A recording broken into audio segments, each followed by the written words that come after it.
Est-ce que les préhistoriens savent quelles étaient les plantes consommées au Paléolithique? Alors, je ne suis pas botaniste, mais j'ai utilisé bien sûr les compétences d'Arlette Leroy-Gourhan, l'épouse d'André Leroy-Gourhan, qui est botaniste. Elle est d'ailleurs l'inventeuse de la palynologie, c'est-à-dire de la science des pollens.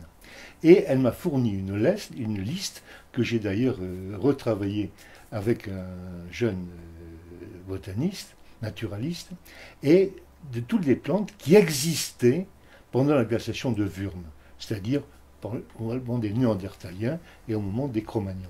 Eh bien, on retrouve beaucoup de plantes, peut-être que nous ne mangeons pas, sauf les pointes de scorsonère ou d'autres végétaux, mais, des racines, etc., mais qui persistent. Il y en a 3 ou 4 pages dans le travail que j'ai fait. Donc il y a toujours ces plantes-là, et nous ne nous nourrissons pas quand même uniquement de riz, de pommes de terre et de pâtes alimentaires. Hein.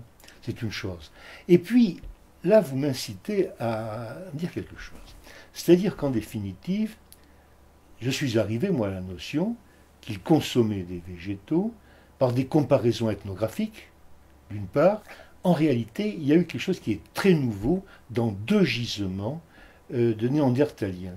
C'est-à-dire qu'on a étudié, quelle drôle d'idée, on a étudié le tartre qui est formé entre les dents de ces Néandertaliens qui doivent avoir quelque chose comme 50 000 ans.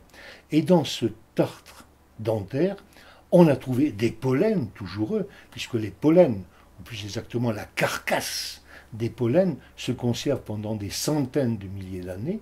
On a trouvé des pollens qui correspondent, dans un cas, à différents végétaux, y compris des herbes de la Saint-Jean, mais d'autres dont j'ai oublié le nom, et dans le second cas, de l'orge.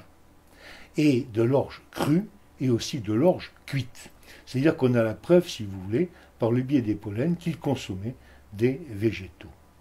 En revanche, on n'a pas beaucoup d'autres exemples, mais il est évident que l'homme ne vit pas simplement de pain, mais l'homme ne vit pas simplement de viande, et nous-mêmes, nous ne pouvons pas nous contenter uniquement de viande. Il faut manger des végétaux, ne serait-ce que pour le bol alimentaire, etc. Donc, de ce que vous dites, apparemment, les céréales existaient déjà au temps de l'homme de Néandertal. Alors, vous dites les céréales au sens large, je n'ai qu'un exemple à vous donner, c'est l'orge, mais il y a beaucoup d'autres végétaux qui ont certainement été consommés.